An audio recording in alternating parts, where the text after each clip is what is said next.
OK, donc la 34e vigile commence. Bienvenue à la 34e vigile, mars 2011. Nous sommes le 19 novembre 2011. Et c'est ça, pour revenir un peu à la vigile qui a eu lieu la semaine passée. J'aimerais juste clarifier quelque chose d'important. Il y a des gens qui sont ici, puis tu sais, je comprends que c'est important ici, l'idée que ce soit un lieu de rencontre, puis tout ça, puis tu sais, que les gens puissent échanger, puis tout ça. Mais dans le sens où quand les gens parlent en avant, peut-être que c'est plus ou moins intéressant pour certains auditeurs ou des choses comme ça, mais il y a plein d'espace, il y a de l'espace par là, il y a de l'espace par là. Juste aller un petit peu plus loin, parce que quand les gens parlent fort, ça enterre ceux qui parlent en avant, puis là, ça devient un peu déconcentré. Donc, juste aller un petit peu plus loin s'il y a des choses à discuter en tout cas, c'est ça. C'est à peu près ça. Je voulais vous parler du mouvement du 24 septembre. Le 24 septembre, ils étaient 3000 devant les bureaux de Jean Charest. Là, ils ont décidé d'organiser un rassemblement devant le Palais des Congrès le 28 novembre à midi. Donc ça, c'est un lundi, c'est en face du Palais des Congrès. Donc moi, je sais pas, c'est peut-être pas évident pour les gens qui sont habitués de manifester en fin de semaine, là, ou des choses comme ça, mais Jean Charest va être au Palais des Congrès, il va présenter son plan Nord. Donc je vais vous dire le petit résumé qu'il y a sur la page Facebook du mouvement du 24 septembre. Donc, le mouvement du 24 septembre se remet en marche avec le groupe Maître chez nous au 21e siècle et les Alters citoyens. Le mouvement du 24 septembre est né de la volonté de citoyennes et citoyens de combattre le cynisme entretenu par un gouvernement qui sert les intérêts des grandes corporations avant ceux de ses citoyens. Ce mouvement citoyen est non partisan et prône des actions politiques non violentes. En novembre 2011, le gouvernement du Québec a finalement reconnu par l'instauration de la commission Charbonneau la nécessité d'enquêter sur le milieu de la construction et sur le financement des partis politiques. Il est urgent de faire la lumière sur ces questions qui minent la confiance du peuple québécois en ses institutions politiques. En pleine crise de confiance, le gouvernement du Québec poursuit le développement et la promotion de son vaste projet, le Plan Nord, qui a pour but l'exploitation de nos ressources naturelles et énergétiques. Compte tenu du contexte politique et de l'état de l'avancement de la commission d'enquête publique sur la corruption et la collusion dans l'industrie de la construction, compte tenu de la perte de confiance des citoyennes et citoyens en ce gouvernement, nous considérons que le gouvernement libéral n'a pas la légitimité requise pour prendre des décisions qui touchent l'avenir de tous les Québécoises et Québécois. Nous demandons l'arrêt de toute décision gouvernementale touchant notre avenir avant que la lumière soit faite sur le scandale de corruption et sur le financement des partis politiques, l'arrêt immédiat du vol de nos richesses naturelles et énergétiques, et nous exigeons donc la démission du gouvernement libéral et la tenue d'élections. Donc lundi, le 28 novembre à midi, le mouvement du 24, en collaboration avec le groupe Maître chez nous 21e siècle et les Alters citoyens, vous convient à un rassemblement devant le Palais des Congrès pendant que le premier ministre, invité par la Chambre de commerce de Montréal, fera la promotion du Plan Nord. Nous appelons les citoyens et citoyennes à se mobiliser, à se joindre à nous pour manifester leur mécontentement et exercer leur pouvoir citoyen. Donc, c'est un rendez-vous le 28 novembre, midi, en face du Palais des Congrès, à Montréal. Alors, il y a ça. Et maintenant, place à la lecture de texte et les discours.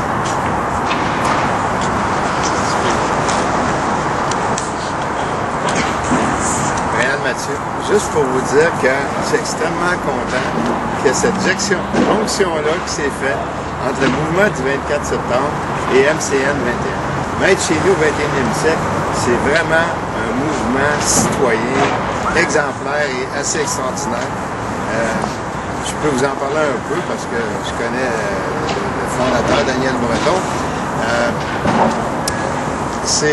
Daniel Breton, c'est un des cofondateurs du Parti vert au Québec. Et donc, c'est un type, c'est un environnementaliste. C'est un type qui est né dans l'est de Montréal, près des raffineries. Puis il en a vu des feux de pétrole, puis des fuites de pétrole, des réservoirs qui coulent, des pollutions. On a vu toute son enfance. Okay? Donc, il était très jeune, sensibilisé à la protection de l'environnement. Puis, c'est pour ça qu'il a fondé avec d'autres le Parti vert. Maintenant, le Parti vert, il y avait, je pense que c'est Scott McKay là-dedans, là. Et lui, finalement, il a adhéré au Parti québécois. Puis, Daniel Breton, lui, il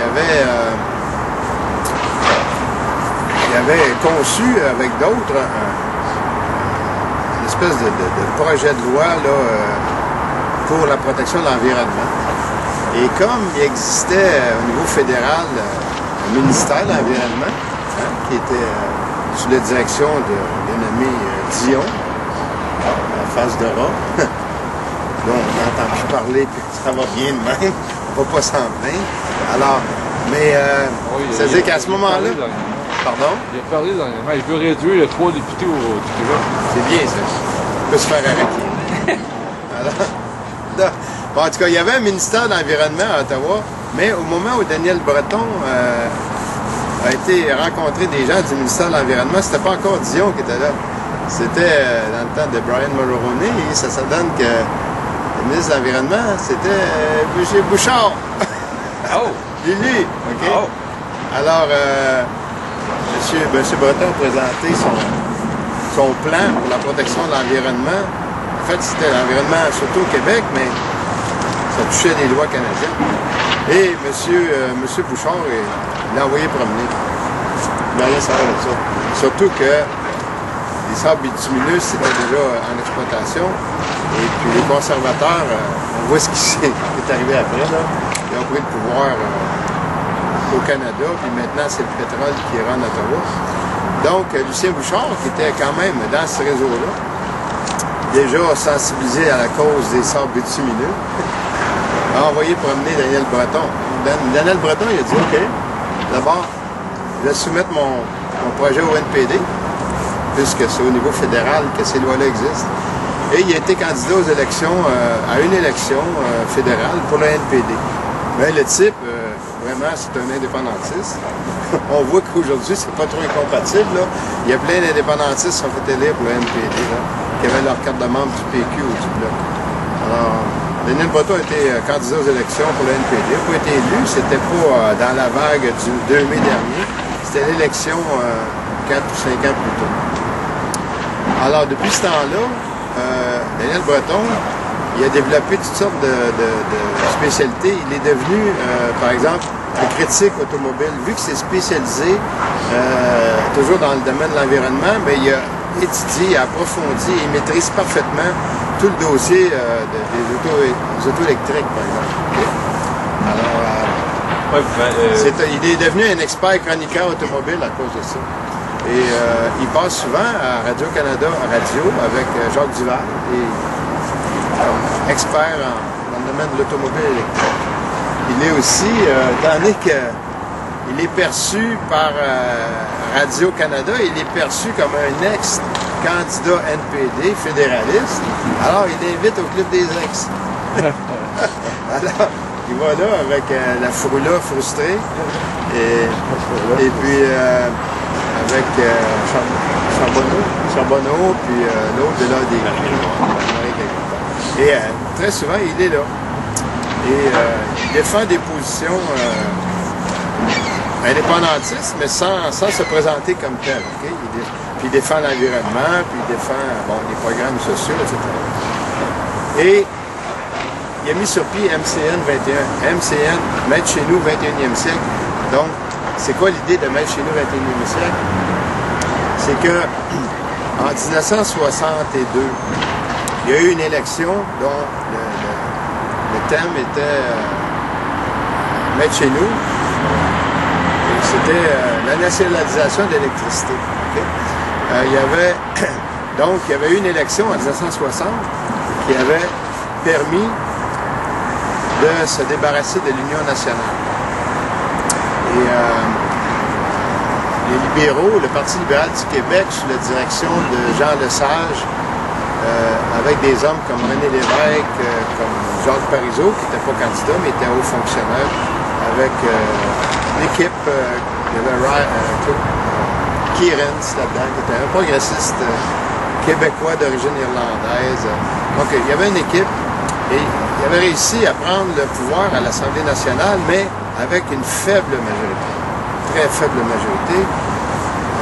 Je me rappelle bien, je ne veux pas avancer trop de chiffres, mais il y avait quelques députés de majorité. Et là, ils ont géré la province pendant 2 ans, mais en préparant vraiment un gros coup, c'est-à-dire en préparant une élection référendaire, pratiquement, une élection référendaire sur la nationalisation de l'électricité. Et en faisant cela, okay, ils sont sortis du cadre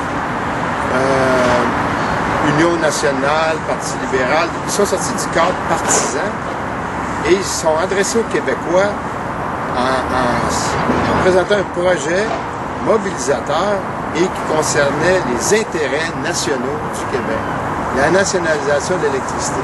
C'était un projet extrêmement important parce que les compagnies privées qui contrôlaient pratiquement tout le domaine de l'électricité, Hydro-Québec existait, mais c'était une petite entreprise qui appartenait au gouvernement du Québec, mais c'était petit. Les entreprises privées ne voulaient pas électrifier les campagnes. Okay? Donc, c'était pas payant. Monter des lignes électriques sur des distances de centaines de milles pour amener l'électricité dans une ferme, c'était pas payant. Les compagnies privées ne voulaient pas électrifier le Québec. Okay? Donc, il y a des gens qui s'éclairaient à la chandelle dans la maison ou au fanal à l'huile. Les enfants allaient à l'école, il fallait qu'ils fassent leur devoir, leur leçon. Il n'y avait pas l'électricité. Ensuite, il y avait les fermes. Les fermes n'avaient pas l'électricité. Tout était obligé de se faire à force de bras ou avec des chevaux, des bœufs, des bœufs. Donc, il y avait des tracteurs, mais je veux dire, dans les bâtiments, tout devait se faire à force de bras. Et il y avait aussi le problème de développement des ressources du Québec, les ressources naturelles. Donc, sans électricité, comment tu veux ouvrir une mine? Hein? Aucune possibilité de développement des ressources naturelles sans électricité. Donc, ils ont présenté ce projet-là, puis ils ont expliqué. C'est là René Lévesque avait une émission où ils achetaient du temps, je pense, à la télévision de Radio-Canada. René Lévesque s'était fait un nom avec l'émission de Point de mire. Et donc, le Parti libéral avait acheté du temps d'antenne à la télévision.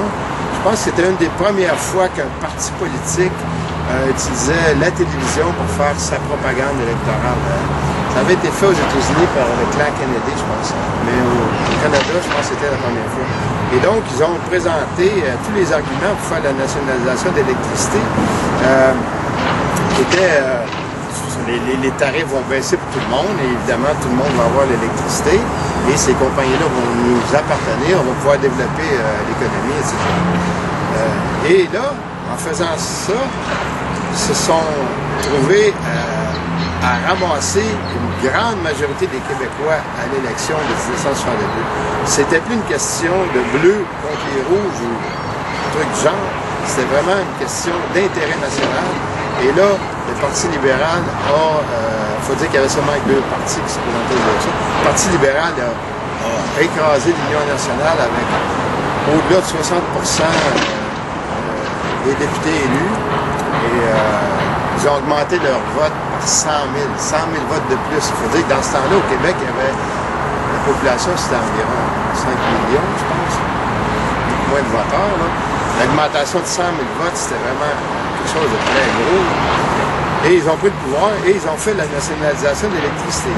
Et dans le même processus, ils ont passé d'autres lois pour nationaliser les richesses naturelles, entre autres le pétrole et le gaz qui pouvaient exister au Québec. C'était inclus dans les lois et c'est pour ça que plus tard, Hydro-Québec s'est ramassé avec une division pétrole et gaz. Qui a été créée sous la direction de Bernard Landry, le gouvernement du Parti québécois, je pense que c'était en 2005-2006 qu'on a créé la division pétrole et gaz. Donc, Daniel Breton, inspiré par l'exemple des libéraux qui ont fait la Révolution tranquille, qui a amené aussi la création du Parti québécois, qui a amené le référendum en 80, l'élection en 76 et le référendum en 80, Daniel Breton, inspiré par cet exemple-là, a fait le raisonnement qu'il fallait faire aujourd'hui une autre révolution tranquille pour permettre l'accession du Québec à l'indépendance. Okay? Parce que là, on sortirait du cadre fédéraliste contre indépendantistes ou souverainistes, puis on s'adressera aux Québécois en leur disant, voici, défendez vos intérêts nationaux, redevenez maître chez vous. Okay? Et là, ceux qui seront contre ça seront vraiment vus comme des traîtres. Et ça donne que c'est les fédéralistes qui sont contre la reprise en main de nos richesses naturelles et de notre économie. Parce que les fédéralistes, actuellement, c'est le Parti libéral du Québec, qui n'est plus ce qu'il était dans les années 60. Et c'est le Parti conservateur à Ottawa, donc principalement, là, qui sont au pouvoir et qui mènent le Canada à la baguette sous la direction des compagnies pétrolières. Donc, Daniel Breton a fait cette analyse-là qu'en s'adressant aux Québécois pour leur présenter un nouveau projet mobilisateur pour la reprise en main de nos ressources naturelles et pour bâtir l'indépendance énergétique, que cela conduirait nécessairement à l'indépendance nationale. Okay? Parce qu'un État, t'as beau avoir un État, okay?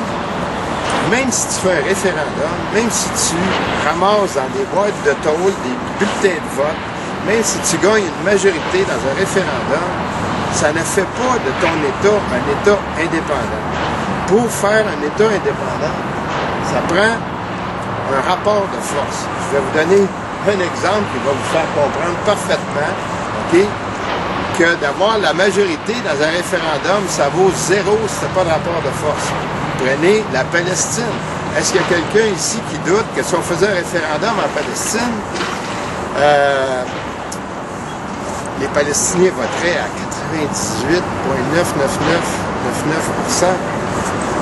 98,99999% pour l'indépendance de la Palestine? Tu parleras après. Et puis là, okay, il y aura une période après. On va répondre aux questions après.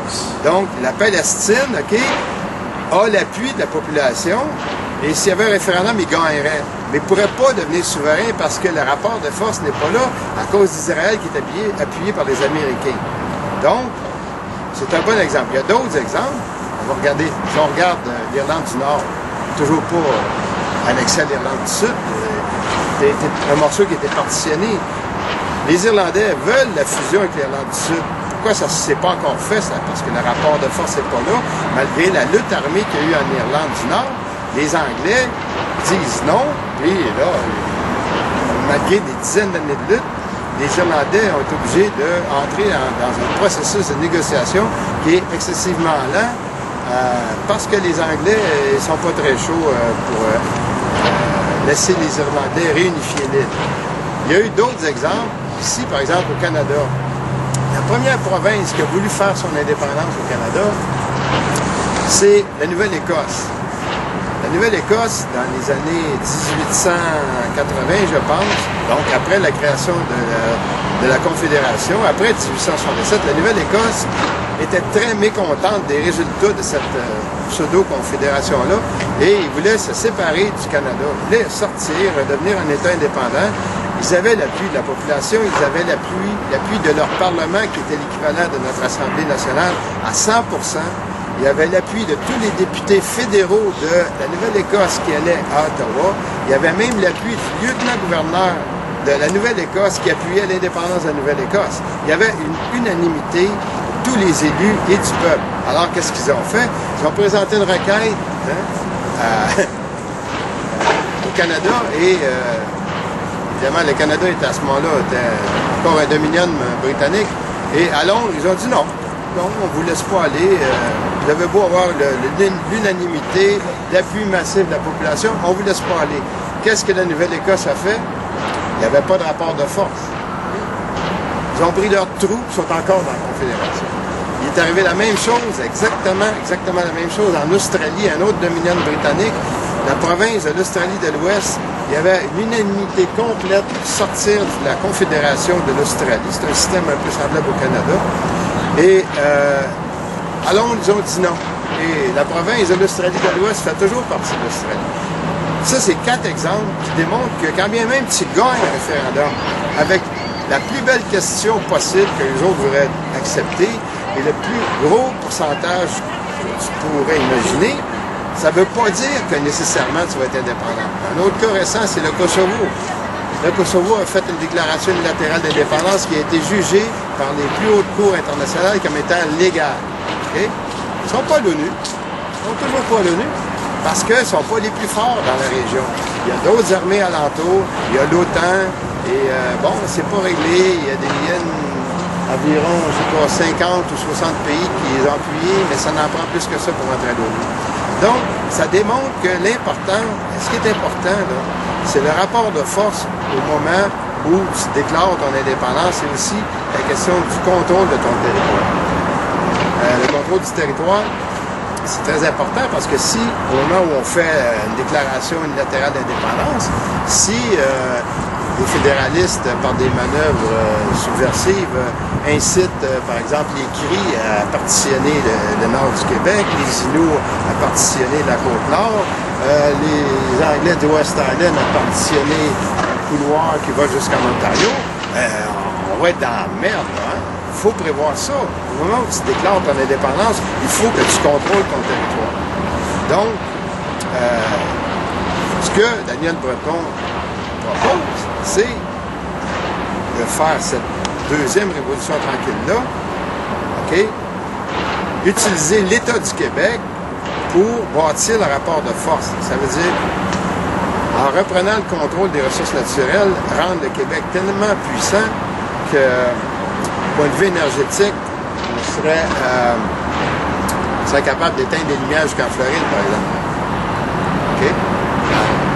Dans une situation où il y aurait des représailles d'exercer contre le Québec, on pourrait... bon, c'est pas juste une question d'électricité, mais si on a du pétrole, si on est un vendeur d'énergie dans toute l'Amérique du Nord, le fédéral n'osera pas venir faire du trouble ici, il n'osera pas venir nous partitionner, et c'est ça que ça veut dire, bâtir un rapport de force. Donc, le plan de Daniel Breton est un excellent plan, à mon avis, et il vient apporter une réponse à tous les problèmes qu'on peut avoir sur comment on va arriver à l'indépendance. Il va y avoir un colloque bientôt sur c'est quoi le chemin pour arriver à l'indépendance du Québec. Donc, Daniel Breton a trouvé une voie et à la réunion du mouvement, le nouveau mouvement pour le Québec, au Cégep Saint-Laurent, c'est le 21 août. Le 21 août, au Cégep Saint-Laurent, Daniel Breton a pris la parole et il a fait un discours tellement emballant que c'est un des rares qui a parlé en avant, qui a réussi à avoir 2 ovations debout dans la salle. Et qu'est-ce qu'il a proposé? C'est qu'il a dit aux gens, la situation est tellement grave actuellement, on se fait tellement piller nos ressources naturelles, on est tellement en train de se faire vider, siphonner, que à la prochaine élection, c'est vital de faire un pacte. Tous les partis indépendantistes doivent faire un pacte pour avoir un seul candidat pour faire face au candidat fédéraliste. Sinon, on risque de se faire écraser, laminer la prochaine élection. Le Parti libéral du Québec pourrait prendre le pouvoir, garder le pouvoir avec 24-25% du vote, puis le restant, toute l'opposition, 75% de la population, serait fractionnée entre le PQ, l'ADQ, le parti de M. Option nationale et peut-être le parti de Legault. Imaginez, si 75% de la population divise son vote sur 4 partis, à quel point le Parti libéral du Québec va être mort de rire. Okay? Donc, c'est très, très grave ce qui se passe. C'est notre avenir qui est en jeu. Hier, j'ai assisté à une réunion à la Société Saint-Jean-Baptiste.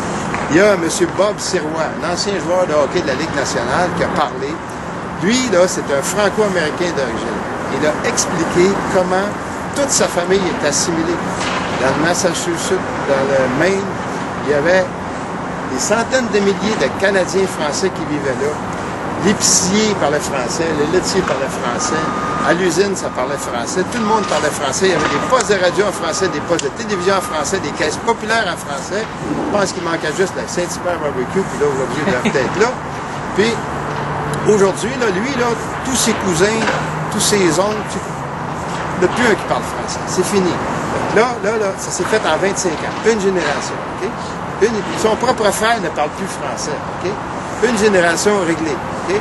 Fait que c'est ça qui nous pend au bout du nez. Là.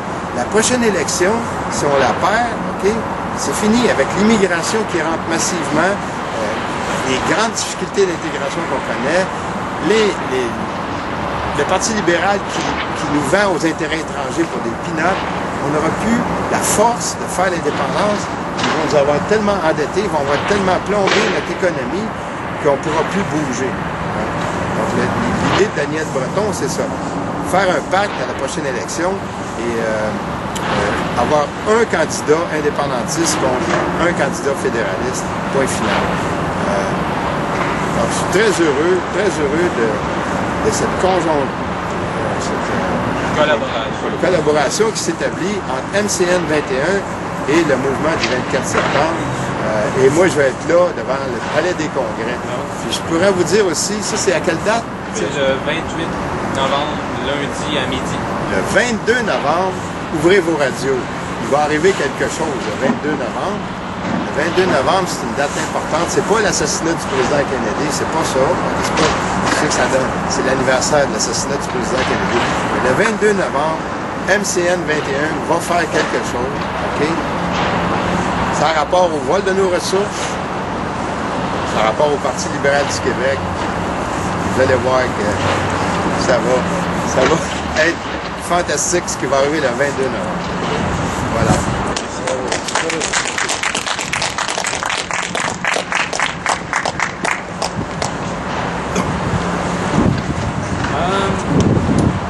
Ça, c'est un texte qui a été publié dans la tribune libre de vigile.net le 1er septembre par Sylvain Racine. Sylvain Racine qui a qui a inspiré un peu l'idée des vigiles, qui a échangé avec Jean-Paul Gilson et d'autres personnes sur vigile.net. Et puis bon, moi je l'ai jamais rencontré parce qu'il était en Suède depuis à peu près 4 ans, je pense, quelque chose comme ça. Il est venu faire un tour quand même ici là, pendant le temps des... Non, tu l'as jamais rencontré? Non, j'ai parlé avec Skype, par Skype. Okay. Je le connais par Skype. Okay.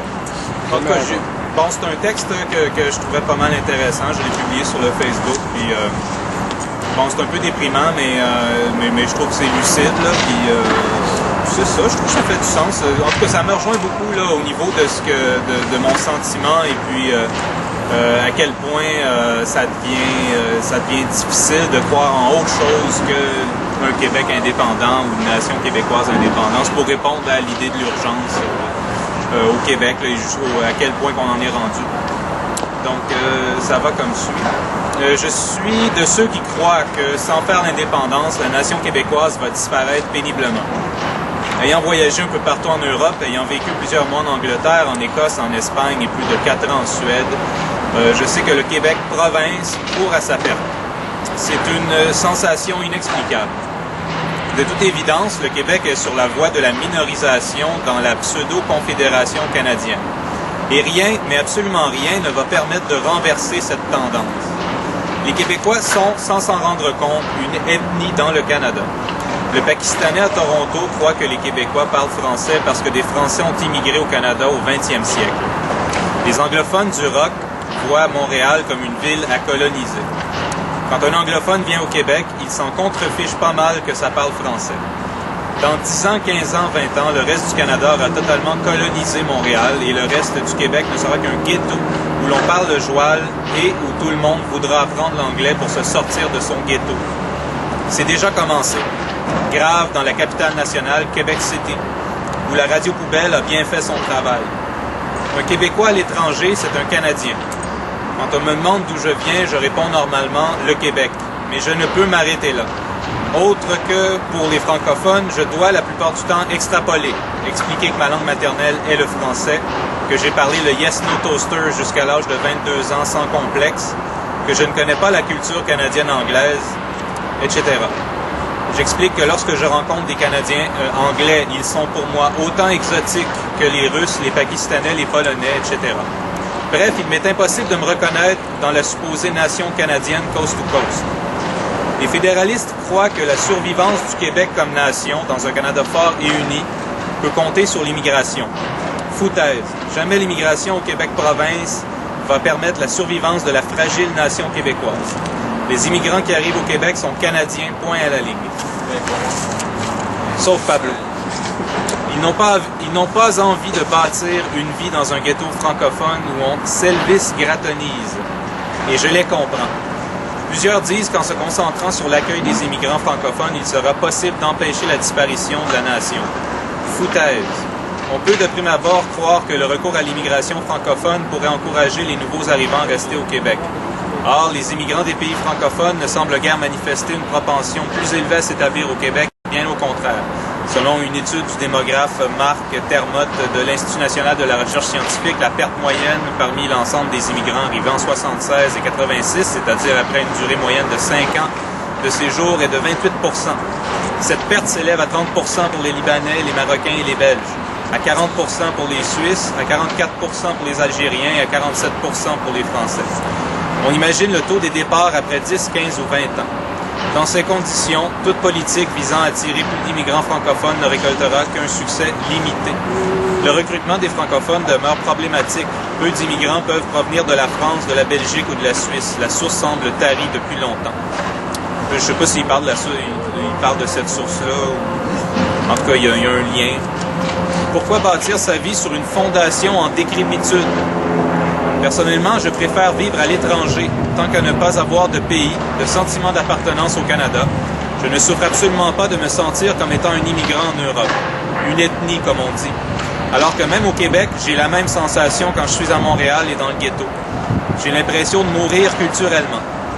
Pourquoi vivre au Québec, se faire à croire que ma progéniture travaillera nécessairement en français, qu'elle devra vivre comme des immigrantes dans le Canada? Continuer à vivre comme des colonisés, à se faire manger la laine sur le dos, comme aujourd'hui, alors que John James Charest brade les ressources naturelles. Donc ça, c'est le 1er septembre. Pourquoi un Québécois resterait au Québec? Pourquoi voudrait-il vivre en français alors que l'on respecte davantage l'intelligence des anglophones?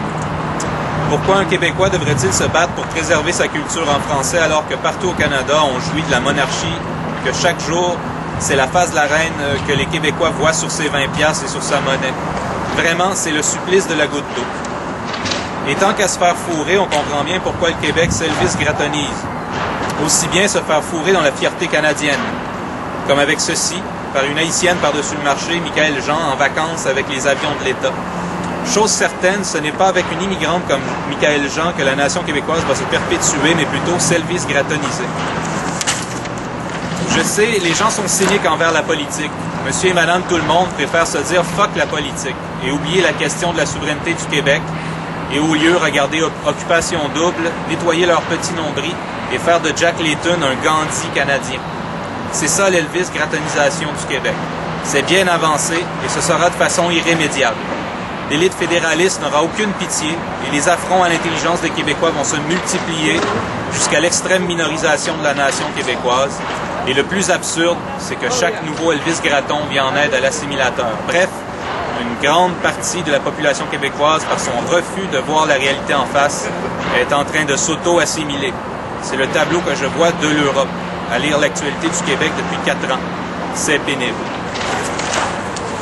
Je voudrais m'excuser pour mon ami Pablo. Tout à l'heure, j'étais un peu raide parce que je voulais terminer mon point. Mais si vraiment tu as des questions, je peux te répondre. Après le test. OK. Et puis, tu sais, je veux dire, si tu veux faire une intervention ou me reposer des questions sur ce que j'ai dit, il n'y a pas de problème. Mais je voulais juste finir mon point. Non, c'est pas vrai. Le cadre qu'on essaie d'établir depuis le début, c'est si vous avez quelque chose à lire, vous le lisez, etc. Si vous avez un discours, allez-y. Et puis après ça, là, on peut poser des questions, échanger et tout ça. Donc ce serait utile de revenir quand même. Ça n'arrive pas souvent qu'on revient sur ce qui a été lu. Là. Ça peut arriver des fois, mais peut-être de le garder en tête. S'il y a des choses, de faire un exercice de mémoire. Là, Bon, alors Thierry Vincent, c'est ça, il y a eu des commentaires la semaine dernière pour la partie débat, j'interviens tout de suite, puis je vais vous expliquer pourquoi. Sur la partie débat, sur le fait que Charles-Émile et moi, quand on dialoguait, ça fermait peut-être un peu le débat, puis on avait l'air peut-être trop complice, et bon, ça incite pas les gens à venir dans le fait. Donc pour aider à ça et peut-être raccourcir les vigiles d'hiver, sait-on jamais, ça peut être un effet collatéral. on s'est dit qu'on allait prendre les débats en garde partagée d'une certaine manière, c'est-à-dire qu'une semaine, Charles Hamel va venir intervenir dans les débats, la semaine d'après, je vais venir intervenir pour justement créer des dialogues avec d'autres personnes. Parce que c'est vrai qu'on se parle beaucoup après chaque vigile, on se parle au téléphone des fois et qu'on finit par peut-être, sans s'en rendre compte, développer une espèce de dialogue qu'on continue sur la place publique et qui peut-être, et peut-être, en tout cas, moi j'ai été sensible à cet argument-là, donc j'ai demandé à Charles Hamel si ça dérangeait, il a dit que non. Donc on va procéder comme ça, et puis ça aidera peut-être à faire des choses. Sur l'autre chose, je continue ma démarche de feuilleton personnel en tant que feuilletoniste. Alors, L'art de la guerre, traduit par le père Amiot en 1772. D'abord, résumé de l'article 1. Ce qui a été dit la semaine dernière, en gros, dans les grandes lignes, ce que Sun Tzu disait, c'était en quelques points que la sauvegarde ou la perte de tous nos acquis passe par la connaissance de la guerre.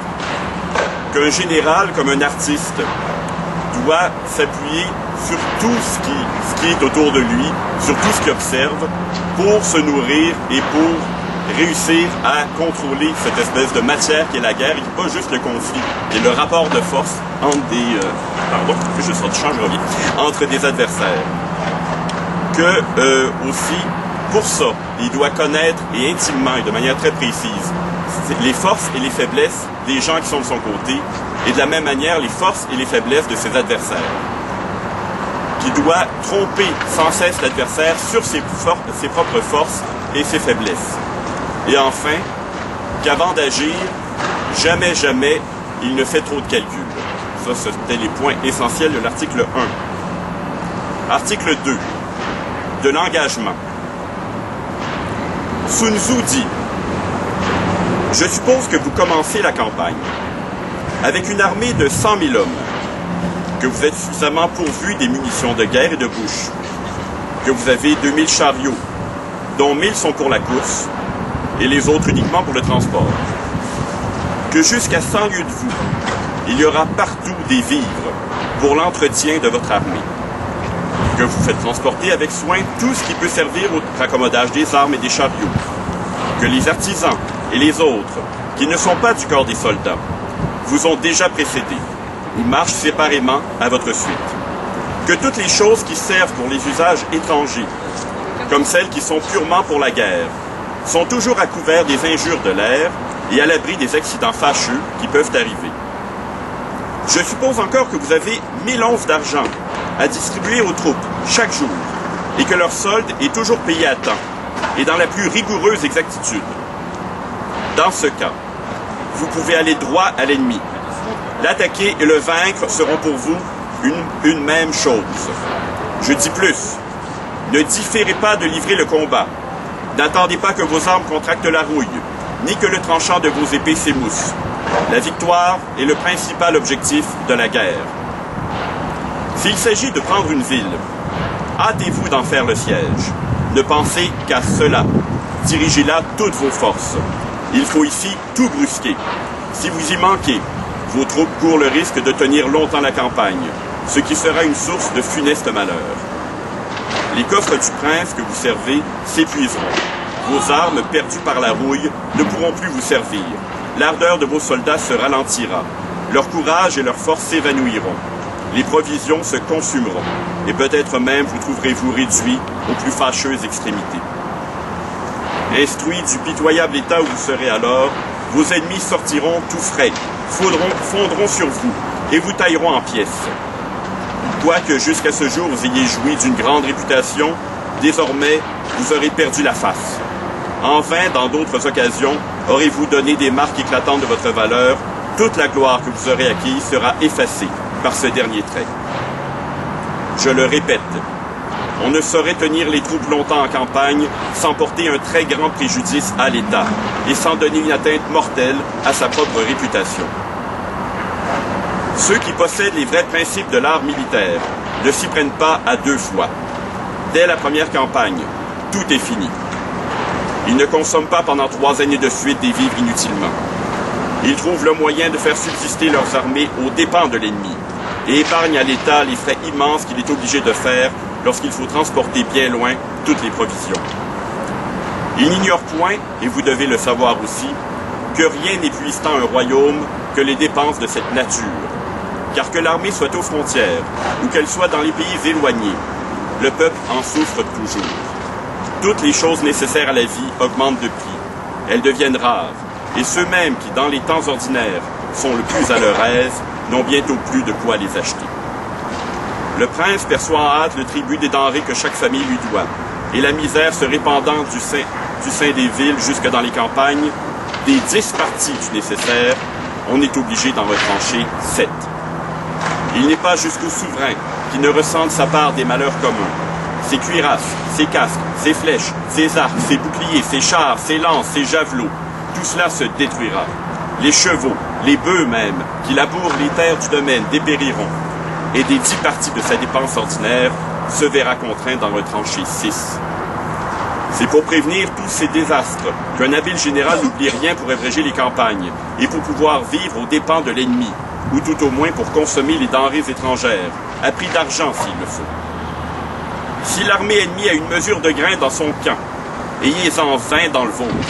Si votre ennemi a 120 livres de fourrage pour ses chevaux, ayez-en 2400 pour les vôtres.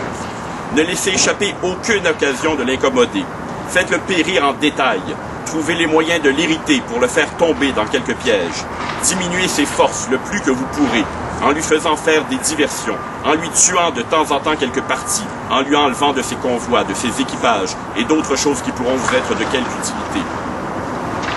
Lorsque vos gens auront pris sur l'ennemi au-delà de 10 chars, commencez par récompenser libéralement tant ceux qui auront conduit l'entreprise que ceux qui l'auront exécutée. Employez ces chars aux mêmes usages que vous employez les vôtres, mais auparavant, ôtez-en les marques distinctives qui pourront s'y trouver. Traitez bien les prisonniers. Nourrissez-les comme vos propres soldats. Faites en sorte, s'il se peut, qu'ils se trouvent mieux chez vous qu'ils ne le seraient dans leur propre camp ou dans le sein même de leur patrie. Ne les laissez jamais oisifs. Tirez parti de leur service avec les défiances convenables. Et pour le dire en 2 mots, conduisez-vous à leur égard comme s'ils étaient des troupes qui se fussent enroulées librement sous vos étendards. Voilà ce que j'appelle gagner une bataille et devenir plus fort. Si vous faites exactement ce que je viens de vous indiquer, les succès accompagneront tous vos pas. Partout vous serez vainqueur.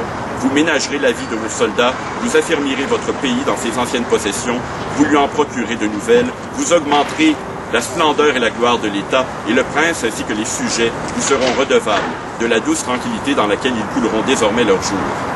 L'essentiel est dans la victoire, et non dans les opérations prolongées. Le général qui s'entend dans l'art de la guerre est le ministre du destin du peuple, et l'arbitre de la destinée de la victoire. Quels objets peuvent être plus dignes de votre attention et de tous vos efforts? Merci.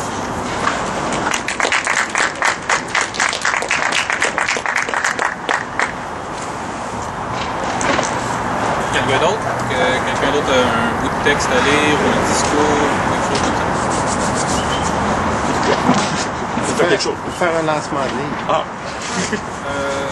On va faire un lancement de livre. JRM Sauvé, c'est le capitaine Sauvé. C'est son dernier livre. Défense territoriale pour la nation et l'État du Québec. On monte à la caméra. Oui. Alors, c'est une petite plaquette, pas très épais. Il y a une centaine de pages, ouais. 100 pages. Et c'est édité par les éditions du Québécois, dont Pierre-Luc Bégin est le directeur, propriétaire de la maison d'édition du Québécois. Peut-être juste vous lire la description ici. Et ça parle de ça, nous autres. Si l'indépendance et l'attitude et la capacité à choisir sa dépendance est la source de leur satisfaction, le Québec est depuis longtemps en route vers son indépendance. Il lui faut maintenant les assises et le sens de l'État. En ces débuts du 21e siècle, alors que les premiers États apparus sur Terre sont plusieurs fois millénaires, l'État du Québec est en train de venir au monde. La première question qui se pose pour nous est celle-ci. Est-ce que notre territoire est défendable? Comme je vous le disais tout à l'heure, si on fait l'indépendance, on ne peut pas se faire arracher les morceaux. S'il l'est, comment allons-nous faire pour être pleinement reconnu État-nation et partant, prendre charge de la défense de notre territoire. Un État ne peut fonder son action qu'à partir des principes de réalité et de continuité présents depuis les premières assises qui l'ont conduit dans l'existence. En matière d'État, il n'y a que des actes. Il n'y a pas de théorie. Mais, comme l'affirme Sun Tzu, la connaissance des grands principes permet de trouver en toutes circonstances les solutions qui conviennent. Voilà ce à quoi nous devons en venir. Et c'est signé M. Sauvé. Je pourrais peut-être vous lire ses qualifications. M. J. René Marcel Sauvé, géographe spécialisé en géopolitique et en polémologie, a fait ses études de base à l'Institut de géographie de l'Université de Montréal. En même temps, il a entrepris dans l'armée canadienne une carrière de 28 ans qui le conduisit en Europe, en Afrique occidentale et au Moyen-Orient. Poursuivant études et carrière, il s'inscrivit au département d'histoire de l'Université de Londres et fit des études au Collège métropolitain de Saint-Alban. Il fréquenta l'Université de Vienne et le Schweizer School Institute für Politische Wissenschaft à Munich. Excusez mon allemand. Il a publié Géopolitique et avenir du Québec chez Guérin en 1994 et Le Québec, carrefour des empires aux éditions du Québécois en 2007. Alors, je vous recommande la lecture et sur la première page, qu'est-ce qu'on voit? Qu'est-ce qu'on voit? Les Cap Diamants. La Cap Diamant, c'est le lieu de fondation de l'État du Québec en 1660 par Champlain. Ça se trouve où, ça? Il n'est pas encore sorti. OK. C'est une avant-première. Connecté avec l'éditeur. OK. Voilà. Le lancement va avoir lieu à l'Institut du bientôt. Donc, place à la parole libre.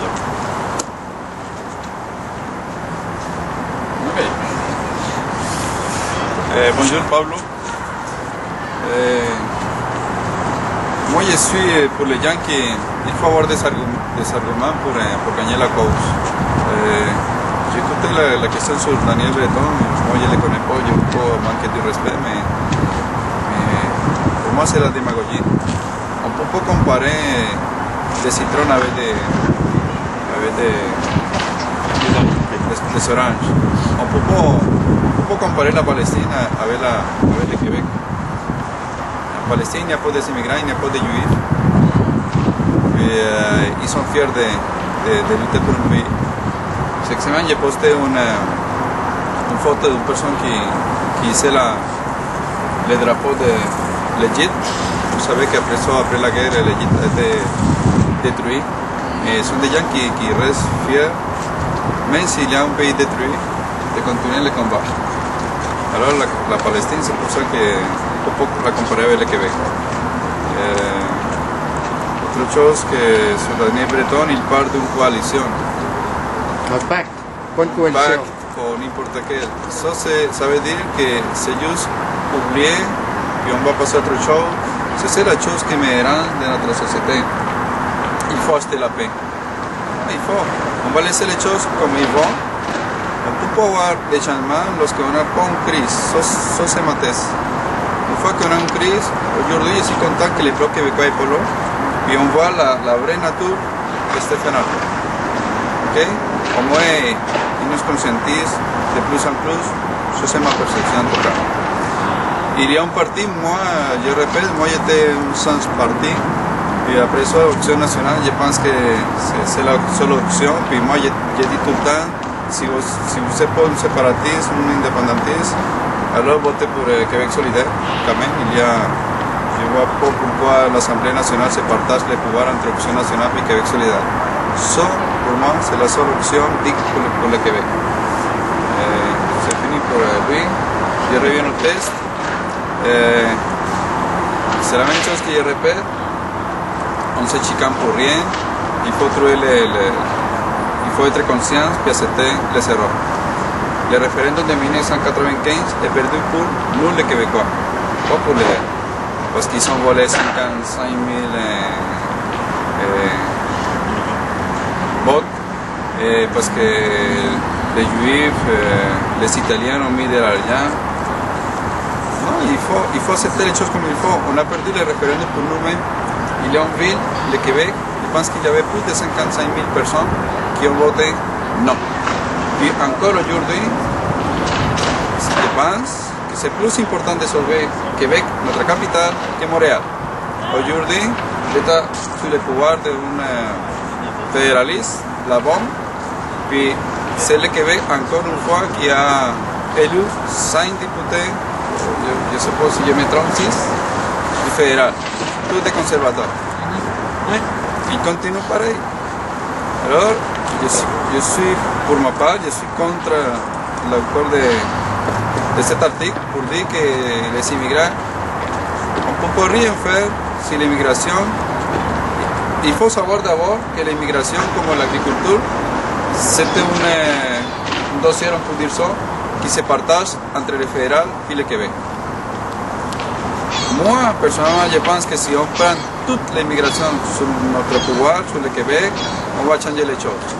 Mais moi, je ne peux pas donner la faute à une personne qui, lorsqu'il fait la demande, il la fait pour le Canada, pas pour le Québec.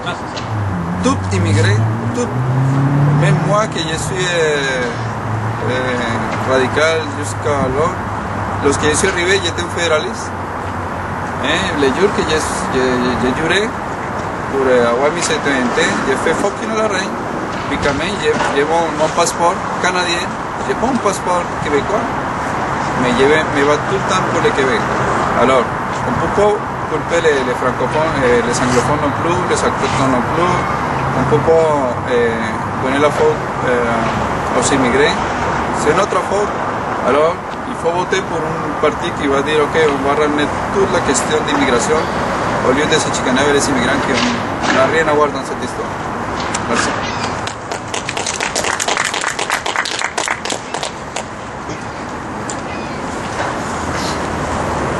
Bonjour, André Lepage. J'ai parlé dernièrement, après avoir entendu une entrevue avec M. Parizeau à Radio-Québec. Il parlait pour regrouper les Québécois. Et il a dit un mot, il a dit créer l'enthousiasme. Là, depuis ce temps-là, j'y pense et à tous les jours, je vous ai dit, j'y pense. J'écoutais à la radio cette semaine un animateur qui parlait du football américain. Lui, il disait qu'aux États-Unis, il y a peut-être une centaine, 200 clubs de baseball, de football, là, qui attirent plus de partisans que le Canadien de Montréal. C'est des équipes universitaires qui sont regroupées sur une association, je pense qu'ils appellent ça là-bas. Là. Mais moi, ben beau le football américain, les Québécois, on n'est pas trop fort avec le football. Qu'est-ce que nous aimons? Nous aimons le hockey. Puis le hockey au Québec, c'est mené par qui? Encore le Canadien, c'est un mot français, mais par contre, c'est des anglophones qui sont en arrière.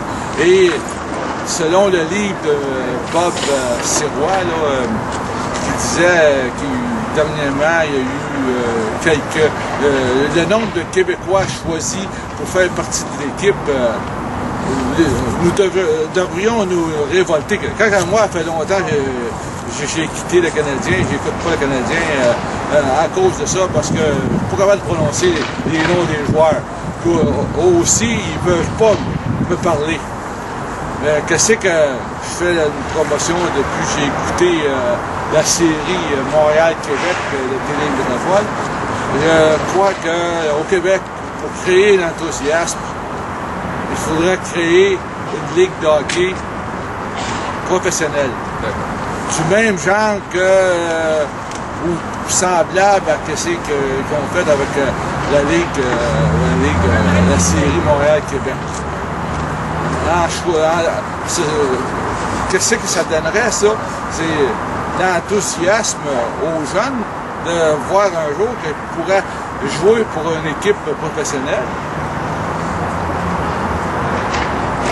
Aujourd'hui, il y en a beaucoup de nos jeunes qui aimeraient ça jouer pour le Canadien, mais il y a si peu d'élus et ils doivent se décourager parce que je mets à leur place, moi, avec le nombre d'élus pour jouer dans la Ligue nationale,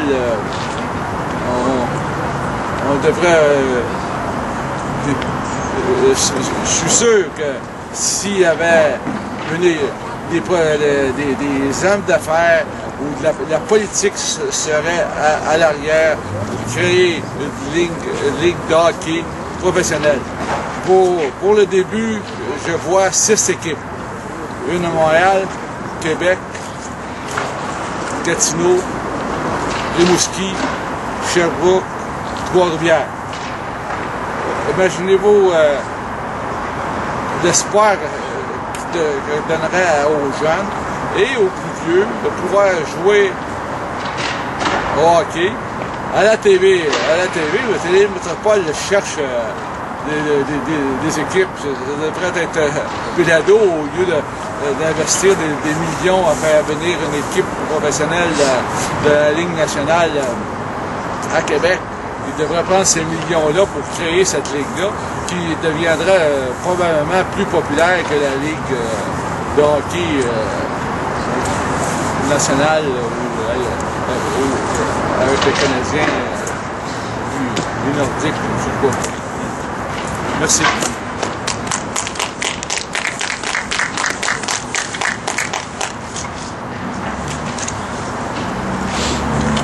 Quelqu'un d'autre aimerait ajouter quelque chose?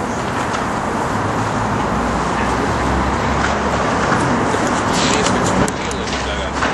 Parce que je la lis, j'arrête pas de la lire, mais je me dis ça peut-être vraiment lassant pour... Donc tout le monde dit ce qu'il lu. Non, mais tout le monde a dit ce qu'il avait à dire. Quelqu'un d'autre? Réal ou Jonathan, quelqu'un d'autre qui veut dire quelque chose? C'est beau? Oui. Bonjour, Jonathan Cyr. J'entends beaucoup de commentaires sur les partis politiques. Bon, d'abord, moi, pour l'instant, je dirais que mon cœur va plus du côté de l'option nationale. Mais, mis à part ça, laissons-les s'organiser, les partis politiques. Là. Je pense qu'on va essayer de moyens financiers, je pense qu'on va essayer d'attention. Je pense qu'on va venir sur nous, les citoyens. De toute façon, quand je regarde ce qui se passe partout au Québec, depuis le début de l'été, les partis politiques sont de leur côté.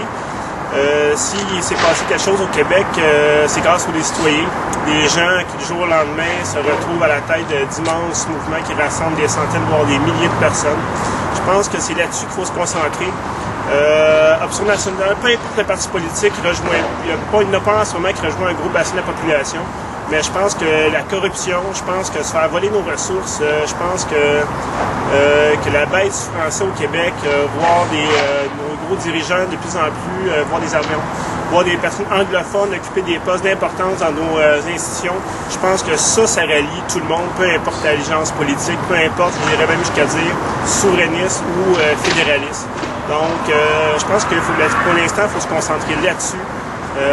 Ça, peu importe la cause, ça va être rassemblant.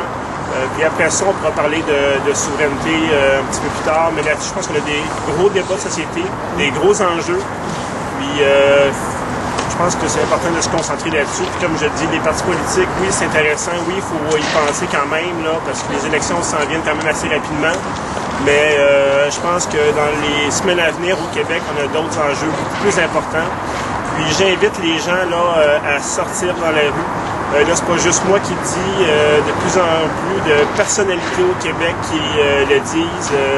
Hier soir, j'étais à l'Assemblée des Patriotes de l'Amérique française et dans les discours qui ont été dits, je pense que c'est ce qu'on nous a invités à faire, à sortir dans les rues, à ne pas rester dans l'inaction, vraiment poser des gestes concrets pour nous faire avancer dans notre lutte pour l'indépendance ou dans la lutte pour protéger nos ressources naturelles.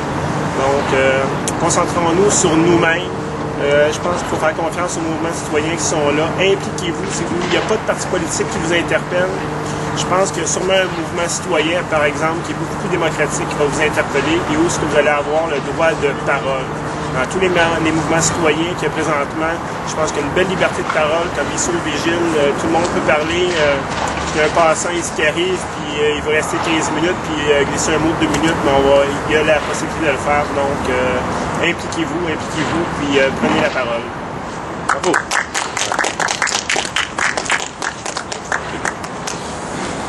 J'ai quelques nouvelles à vous transmettre.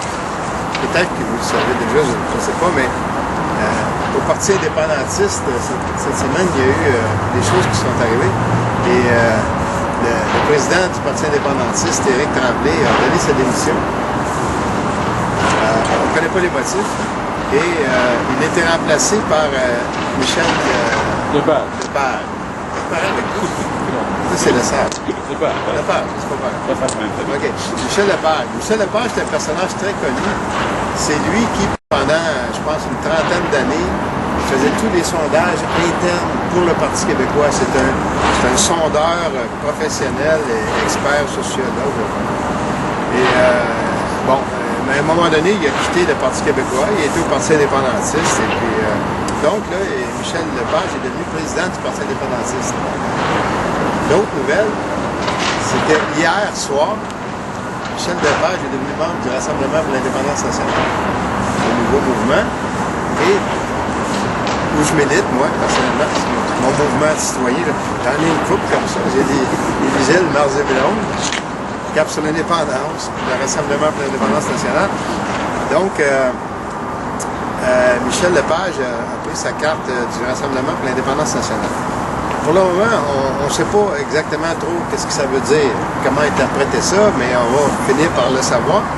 Je pense que les événements de cet été ont fait que les gens du Parti indépendantiste, bon, là, c'est des hypothèses que je fais, là.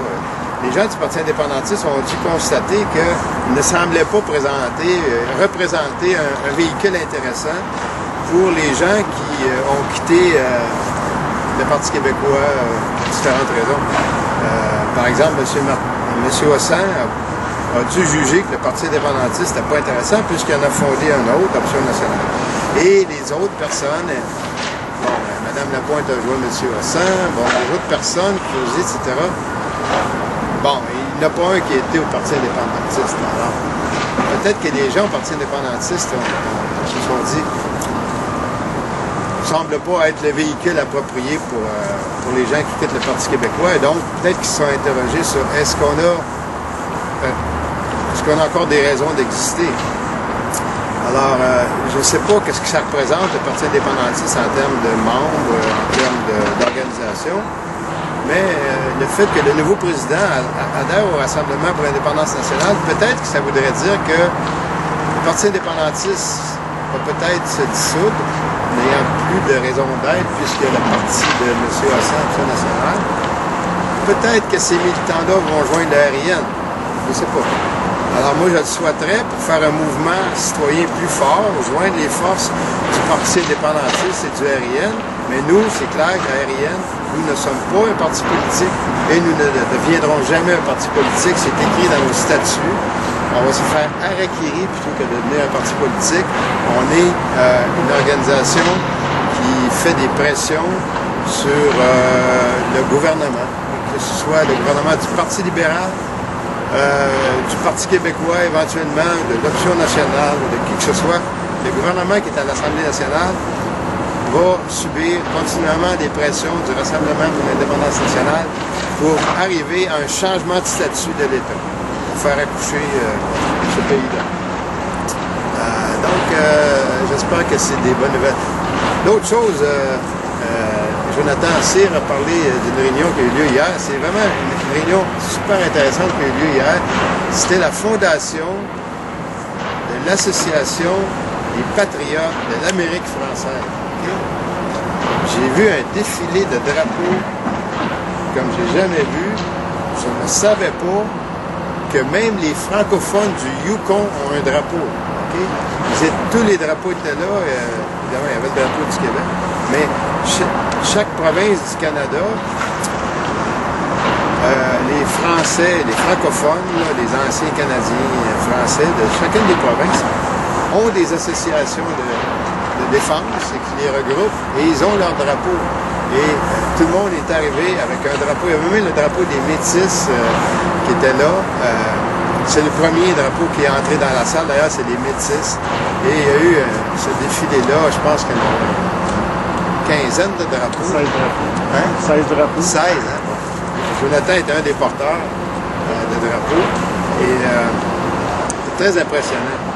Ça m'a ému. Je me demande s'il n'y en avait pas un des Franco-Américains aussi. Est-ce qu'il y en avait un des États-Unis? Ça, non. Non. Pas sûr. Je sais pas. Il faudrait que je regarde le film de nouveau. 16. Ouais, 16.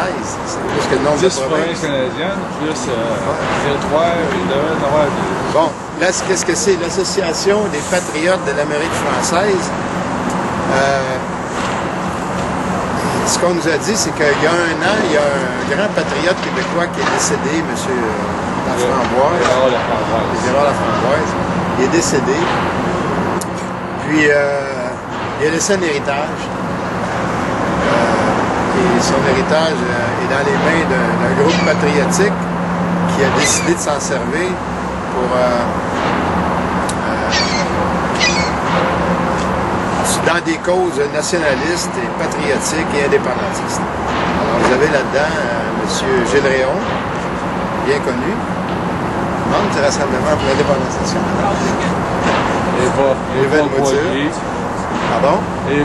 Thérèse Eva Boyer. Oui, et puis M. Saint-Denis. M. Saint-Denis, je ne sais pas s'il y a encore, mais M. Saint-Denis, c'était le président de l'Association des présidents de la Société Saint-Jean-Baptiste. OK? Alors, toutes les sociétés Saint-Jean-Baptiste ont un président et il y a un président des présidents. Okay? Donc, M. Saint-Denis, c'est un des fondateurs et, de l'Association patriotique. Et Léo Laberge.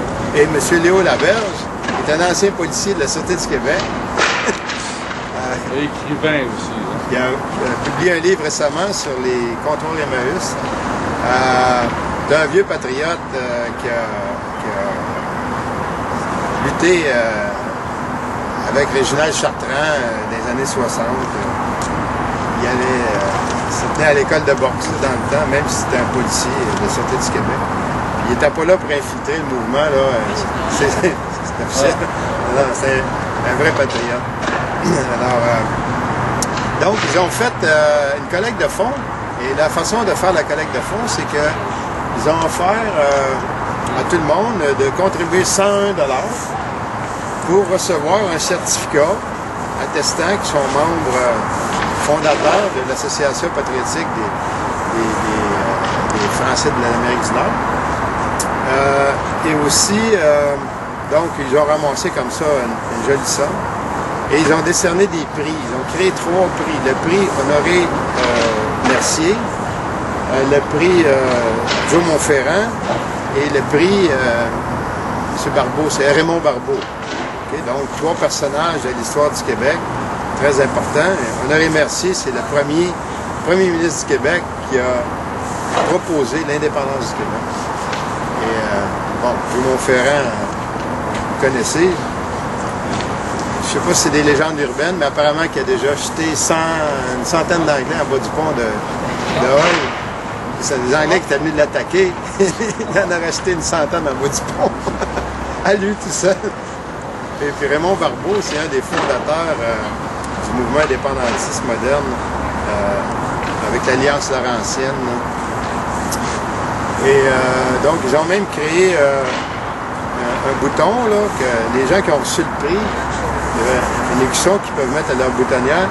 Et c'est cette écusson-là, en forme d'écu, c'est le drapeau de Champlain, donc fond bleu, 3 fleurs de lys dorées. Et c'est aussi le drapeau de l'Ordre de Jacques-Cartier, qui était une société secrète qu'on appelait la Patente. Et société secrète qui a joué un rôle très important dans l'histoire des Canadiens français, des Québécois. Lundi passé, au lundi de l'histoire, Gilles Réon m'a donné une conférence sur l'Ordre de Jacques-Cartier. J'ai appris des choses, beaucoup de choses là-dedans. Par exemple, j'en donne quelques-unes.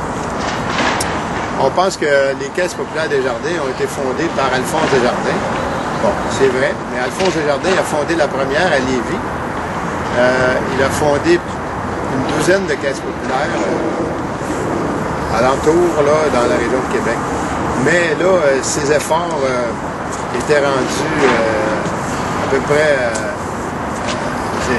ça ne progressait pas, ça s'était arrêté. Et l'Ordre de Jacques-Cartier a décidé d'appuyer ce mouvement-là et de le propager. Alors, ils en ont créé 10 000. En quelques années, l'Ordre de Jacques-Cartier a fait apparaître 10 000 caisses populaires au Québec. Et c'est pour ça qu'aujourd'hui, il y a le complexe des jardins, le mouvement des jardins. C'est qui est une force économique très importante avec la Caisse de dépôt et de placement. Malheureusement, actuellement, le contrôle des caisses populaires du mouvement des jardins n'est pas assuré dans l'intérêt des Québécois. Il y a des mauvaises influences du Parti libéral et de Power Corporation au mouvement des jardins actuellement. Mais ça devrait se régler éventuellement. Autre chose que l'Alliance Laurentienne a faite, pas l'Alliance Laurentienne, l'Ordre de Jacques-Cartier, autre chose qu'ils ont fait, c'est ils ont fondé le palais du commerce qu'il y avait là, qui maintenant été remplacé par la Bibliothèque nationale. Et avant ça, il y avait un édifice, c'était le palais du commerce. Ça, c'était pour encourager, supporter les hommes d'affaires québécois, francophones. Créer le palais du commerce. La Palais nationale.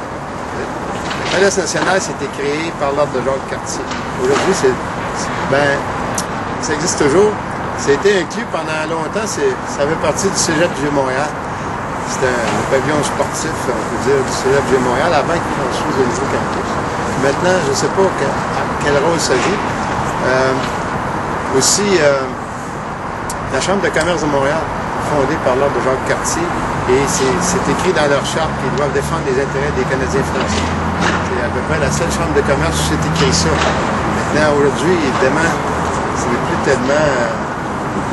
la Chambre de commerce de Montréal est pas trop patriotique, mais c'est quand même été fondé par l'Ordre de Jacques-Cartier. Ensuite, l'École des hautes études commerciales, c'était un nid de personnages de l'Ordre de Jacques-Cartier. C'était une pépinière de patriotes parisaux qui sont sortis de là et d'autres, là c'est pas un hasard. Qu'est-ce qu'on a dit aussi? L'Ordre de Jacques-Cartier. Ah oui, la Ligue d'action civique. La Ligue d'action civique du maire Jean Drapeau, qui a pris le pouvoir à l'Hôtel de Ville, ça a été lancé à l'initiative de l'Ordre de Jacques-Cartier. Les syndicats. L'ancêtre de la CSN, c'est la Confédération des travailleurs catholiques du Canada, je pense, CTCC. C'était une création de l'Ordre de Jacques-Cartier. Avec l'Église, là, parce que les prêtres étaient présents avec l'Ordre de Jacques-Cartier. Les prêtres n'étaient pas membres de l'Ordre de Jacques-Cartier, mais ils étaient présents et ils apportaient un support. Mais c'était une organisation laïque. La FTQ, Fernand Daou est un membre important de l'Ordre de Jacques-Cartier. Okay? Alors, quand vous regardez ce qui s'est passé dans les années 60, les États généraux du Canada français, la CSN est là-dedans, la FTQ est là-dedans, les caisses populaires sont là-dedans. C'était l'Ordre de Jacques-Cartier qui disait à tout le monde, allez-y, on y va, on fonce. Okay? Je vais parler aussi de la fondation du mouvement Souveraineté Association. Okay? Le mouvement Souveraineté Association de René Lévesque, quand c'était fondé, il y avait beaucoup de jeunes militants du RIN. Mais les vieux qui étaient assis dans la salle, qui donnaient des bruns, là, des 100 $ pour financer le parti, c'était l'Ordre de Jacques-Cartier. Okay? Ça a changé après ça. Là, il y a eu trop de libéraux qui ont eu de l'influence dans le Parti québécois. Mais à l'origine du Parti québécois, il y a l'Ordre de Jacques-Cartier aussi. Alors, c'est intéressant d'apprendre tout ça. Et Gilles Rioux nous a expliqué que l'Ordre de Jacques-Cartier s'était fondé à Ottawa par des Canadiens français qui étaient fonctionnaires, et puis ils voyaient devant leurs yeux qu'à chaque fois qu'il y avait une promotion, un poste qui s'ouvrait, ou une promotion à donner, les Anglais sortaient un petit livre rouge, consultaient des petits livres rouges, puis les noms étaient là. C'était les orangistes qui étaient organisés secrètement et les francs-maçons qui étaient organisés secrètement et les promotions étaient données aux Canadiens anglais. Alors, ils ont décidé de former une société secrète à cause de ça, pour avoir eux autres aussi leur liste de personnes à promouvoir et à fonctionner secrètement, clandestinement, pareil comme les Anglais faisaient, les Anglais, les protestants, les orangistes. Alors, ça m'a beaucoup intéressé, cette conférence-là. Ça a été filmé, éventuellement. Ça devrait être sur Internet, mais peut-être pas au complet. Je pense que Gilles Réaume, il met les 10 premières minutes de la conférence sur Internet et les autres, il les fait graver sur des DVD. Et c'est vendu une fois par année, un coffret avec toutes les conférences. Si vous avez l'occasion de vous procurer ça, c'est vraiment un bon investissement.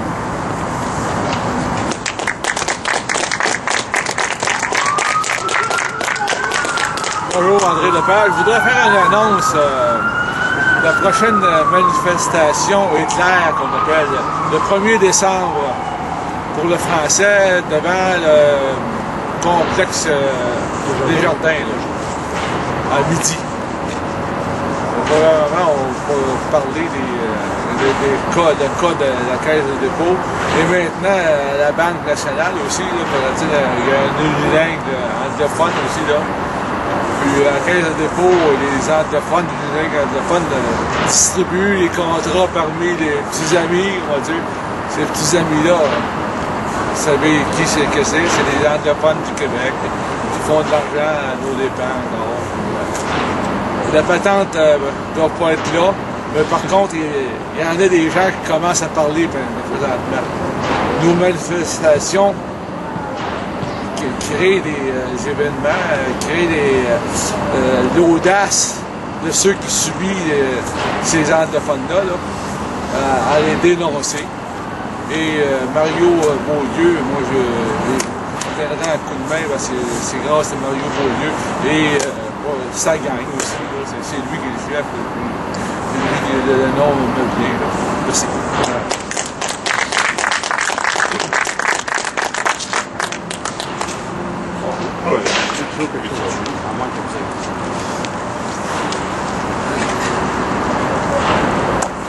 Jean-Claude Sylvain-Gay. Alors, de quoi on pourrait parler aujourd'hui? Bien, je vais vous parler quand même d'une expérience que j'ai faite. Je l'ai faite tout simplement parce que je crois qu'il fallait la faire pour démontrer une forme de courage, une forme d'audace et une forme de risque. Il ne faut pas avoir peur des risques. Sans prendre des risques, une société, un individu n'avance pas. C'est en prenant des risques qu'on avance. C'est en prenant des risques qu'on bâtit les choses. Et c'est ça que j'ai fait dernièrement. Je me suis lancé dans la course à la chefferie du Bloc québécois. Et malheureusement, bon, pour moi, mais peut-être pour d'autres, eh bien, je n'ai pas rempli les conditions. Les conditions étaient quand même assez importantes. 1000 signatures, 15 signatures dans 25 comtés minimum, et 1000 $, de mon fonds personnel, et 15 000 $, avec des donations d'autrui. Alors, je n'ai pas atteint ces objectifs, mais ce fut une expérience enrichissante.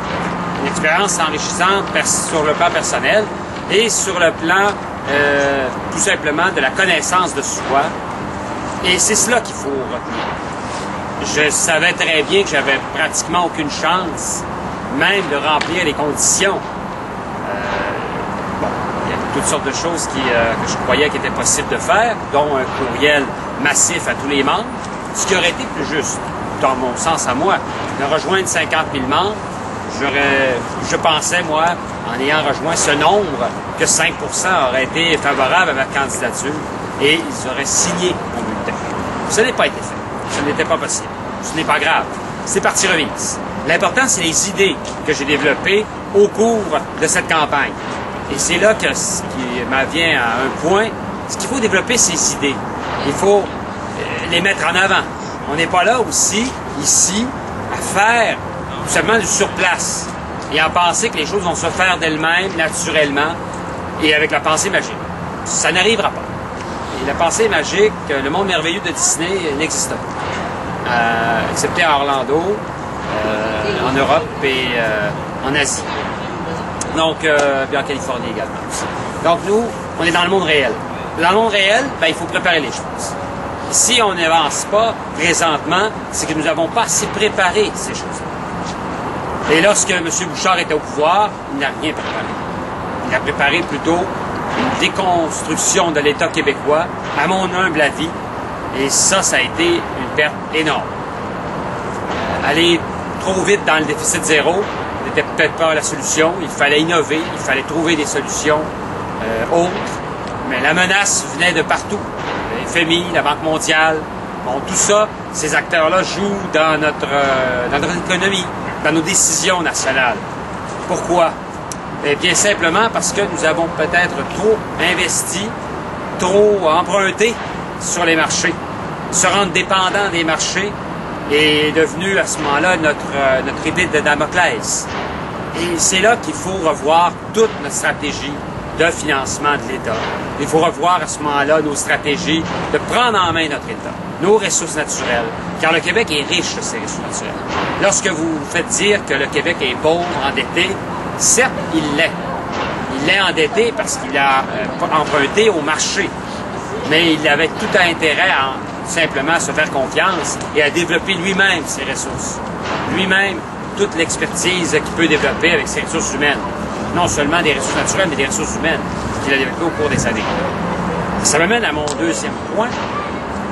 Lorsque nous avons fait dernièrement, le 10 novembre dernier, la manifestation contre la hausse des frais de scolarité, eh bien, on a vu un moment, et c'est un moment exaltant, un soulèvement de la jeunesse québécoise qui a vraiment pris en main l'importance, considéré l'importance de l'éducation comme un moteur économique pour l'avenir du Québec. On ne peut pas faire une société utile, une société qui avance, une société progressiste, même si le progrès, bon, on peut contester, mais une société qui, simplement, qui profite de son plein potentiel, qui le développe, qui l'utilise, non pas qui l'exploite. Tout est dans les jeux des mots. Et c'est là qu'il faut revoir ce que nous pensions avant. Et avec le gouvernement Charest, présentement, c'est de l'exploitation. Ce n'est pas de l'utilisation à bon escient. C'est une usurpation historique. C'est une appropriation de nos fonds publics pour en faire à ce moment-là des investissements et qui rapportent à plus tard la facture à des générations futures. Et là, ça va nous coûter très cher. Ça va nous mettre en péril. Ça va nous faire peut-être vivre des situations comme il y a en Europe avec la Grèce. Peut-être que nous n'avons pas encore la même situation car nous avons énormément de richesses. Mais c'est justement cela le problème. Nous avons énormément de richesses et beaucoup veulent se l'approprier. Et tant que nous ne prenons pas en main notre destin, tant que nous laissons les autres décider à notre place de notre avenir commun, de notre bien commun, des décisions que nous devons prendre collectivement. Et c'est là le problème. Tant que nous laissons les autres agir pour nous, nous n'agissons pas par nous-mêmes. Nous ne sommes plus maîtres chez nous. C'est à cela que nous devons devenir.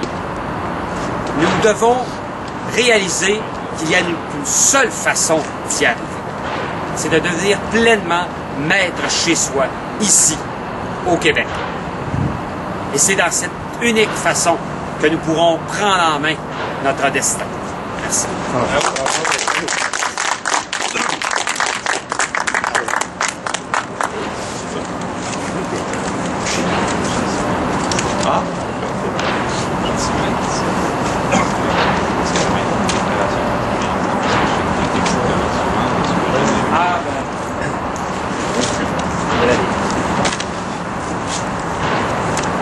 Me fait plaisir et l'honneur de vous lire la déclaration de mars 2011.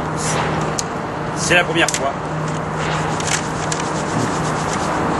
Alors, déclaration. Nous sommes arrivés à ce qui commence.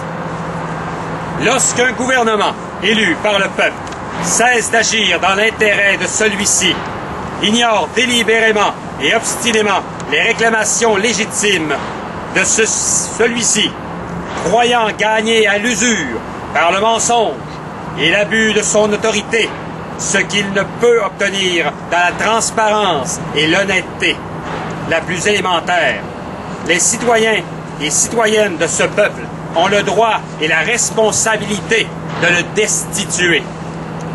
Dans tous les régimes démocratiques du monde, le mécontentement populaire à l'égard d'un gouvernement et de ses politiques doit s'exprimer à l'occasion d'élections périodiques.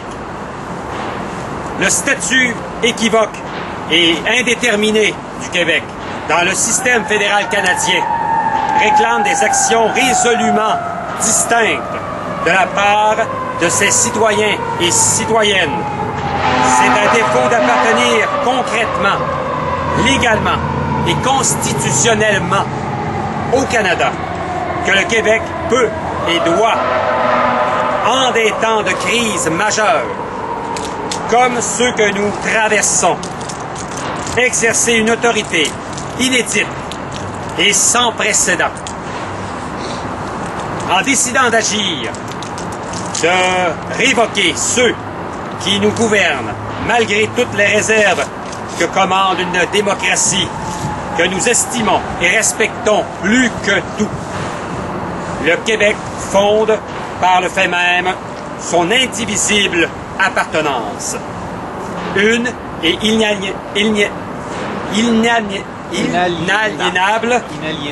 inaliénable lorsque s'inscrit dans les limites historiques et politiquement reconnues de son territoire. Nous sommes arrivés à ce qui commence. Bravo. Bravo. Bravo.